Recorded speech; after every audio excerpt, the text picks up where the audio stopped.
Assalamualaikum warahmatullahi wabarakatuh. Perkenalkan, nama saya Arfiatun Hasanah. Ngapak ya? Kebumben, orang ngapak, orang kepenak. Saya akan bercerita tentang Aji Saka, legenda rakyat yang sangat melegenda di Jawa Tengah.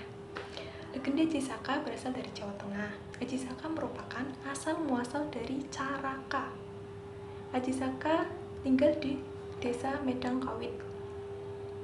Mempunyai dua pembantu yang bernama Dora dan Sembada. Suatu hari, Aji Saka berniat ke wilayah Medang Kamulan. Ada seorang raja yang sangat kejam bernama Prabu Dewata Cengkar yang gemar memakan daging manusia.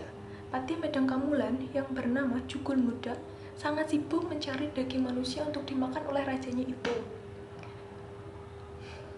Warga Medang Kamulan itu sangat takut dengan Raja Dewata Cengkar karena setiap hari dia itu memakan daging manusia. Mereka memilih untuk pergi ke desa lain karena tidak mau dimakan oleh rajanya itu yang sangat kejam. Nah, Aji Saka ingin menghentikan kekejaman dari Prabu Dewata Cengkar ini. Dalam perjalanan menuju kerajaan Medang Kamulan, Aji Saka dan dua pembantunya tiba di daerah pegunungan Kedeng. Kedeng apa Kedeng? Apa Kedeng? Tulisannya K-E-D-E-N-G. Maaf ya kalau salah pengucapan. Nah, setelah sampai di pegunungan itu, Aji Saka meminta Sembada untuk tinggal. Beliau berkata, "Kutitipkan keris sakti ini kepadamu. Jangan sekali-kali engkau serahkan keris ini kepada siapapun, kecuali aku. Karena aku sendiri yang akan mengambilnya." Sembada pun mengiyani perintah dari Aji Saka tersebut. Sedangkan Aji Saka dan Dora melanjutkan perjalanan. Di suatu ketika, di suatu tempat, Aji Saka meminta Dora untuk tinggal karena Aji Saka ingin ke desa Medang Kamulan sendirian.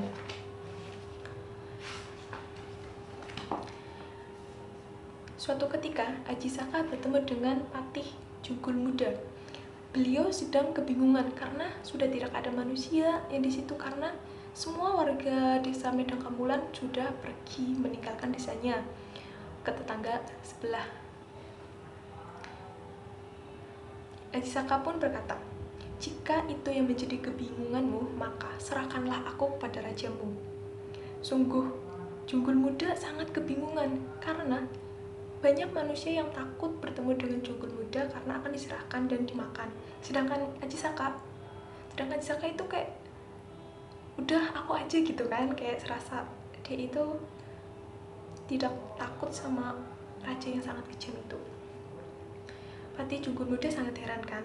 Setelah itu, dengan keheranannya itu, dia pun langsung membawa Aji Saka ke Prabu Dewata Cengkar. Sesampainya di sana, beliau berkata, sebelum hamba paduka makan, perkenankanlah hamba mengajukan satu syarat terlebih dahulu, pinta Aji Saka. Syarat? Prabu Dewata Cengkar sangat heran. Syarat? Cuma satu syarat? Syarat apa itu? Cepat ucapkan, saya sangat lapar, katanya. Nah, syaratnya adalah hamba meminta imbalan tanah seluas surban yang hamba kenakan ini. Beliau itu sangat senang. Cuma satu surban kecil kan? Ya, menurut kita kecil, tapi jangan salah, surbannya panjang banget. Tak terkirakan gembiranya kan hati Prabu Dewata Cengkar mendengarnya syarat yang diajukan Aji Saka. Syarat yang sangat mudah menurutnya, hanya dengan memberikan imbalan satu tanah seluas surban yang dikenakan. Sampai mana kita? Lanjut ya, tadi ada gangguan teknis. Tadi sampai mana? Oh, sampai. Terus, Prabu Dewata Cengkar mengiyakan dengan syarat Aji Saka. Aji Saka membuka surbannya dan mulai menggelarnya. Sangat mengherankan surbannya. Panjang banget. Surbannya itu membentang dari istana kerajaan menjangkau wilayah gunung, sungai, hutan, dan bahkan hingga ke lembah-lembah. Sesuai perjanjian yang telah disepakati, berarti wilayah kekuasaan Prabu Dewata Cengkar diserahkan pada Aji Saka. Nah, setelah mengetahui kerajaannya diserahkan ke Aji Saka, Prabu Dewata Cengkar pun marah. Ya, jelas marah. Karena dia kan lapar, ingin makan. Kenapa kerajaannya diambil gitu kan? Oke, kita lanjut. Dia pun marah dan langsung menangkap Aji Saka. Namun karena Aji Saka itu kan wanita, karena Aji Saka itu pendekar yang sangat sakti dan hebat, dia pun bisa mengalahkan Prabu Dewata Cengkar. Sampai-sampai Prabu Dewata Cengkar itu terlilit oleh surbannya. Setelah kekalahan Prabu Dewata Cengkar, rakyat pun sangat senang dengan kehadiran Aji Saka karena Aji Saka telah membebaskan penderitaan yang selama ini mereka alami. Aji Saka menjadi raja. Ya, jelas menjadi raja karena dia itu pendekar yang sangat baik, jujur, pekerja keras, bertanggung jawab, dan selalu mengutamakan rakyat. Aji Saka memerintahkan Dora mengambil kerisnya. Kan setelah menjadi raja nih, terus beberapa minggu kemudian dia tuh inget, oh iya aku kemarin itu menitipkan keris kepada Sembada. Dora bertemu Sembada dan mengutarakan niatnya. Dua-duanya mengemban tugas masing-masing hingga berkelahi. Kayak gini ceritanya ya. Kan Sembada, kan Aji Saka menitipkan kerisnya kepada Sembada.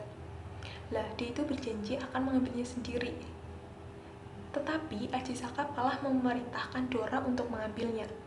Otomatis Sembada yang mengemban tugas dengan baik, dia itu tidak akan memberikan, walaupun Dora itu sahabatnya Sembada.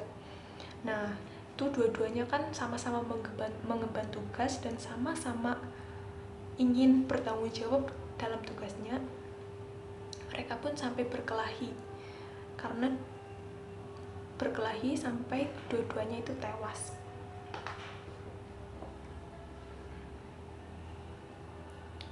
Nah, setelah beberapa minggu kemudian, Aji Saka merasa keheranan. Ini udah beberapa hari kemudian, kenapa Dora nggak datang? Seharusnya kan Dora udah sampai ke istana. Dengan merasa kebingungan itu, Aji Saka langsung menuju Gunung Kedeng. Nah, sampainya di sana, beliau sangat terkejut karena menemukan dua pembantunya yang sangat setia meninggal. Beliau sangat merasa bersalah karena pembantu yang sangat setia menemani beliau malah meninggalkan. Terus, untuk menghormati jasa mereka, Aji Saka menulis di sebuah batu dengan tulisan Hana Caraka Data Sawala Maga Patanga pada jayanya, dengan arti ada utusan itu saling bertengkar, keduanya sama-sama sakti, keduanya pun mati bersama. Sudah selesai. Pesan moral yang kita ambil adalah cerita rakyat Aji Saka adalah memegang dan menjalankan amanat hendaklah dilakukan sebaik dan sekuat yang dapat dilakukan orang. Orang yang memegang dan menjalankan amanat dengan baik akan mendapatkan kehormatan di kemudian hari. Selesai. Bye-bye. Sampai jumpa video selanjutnya.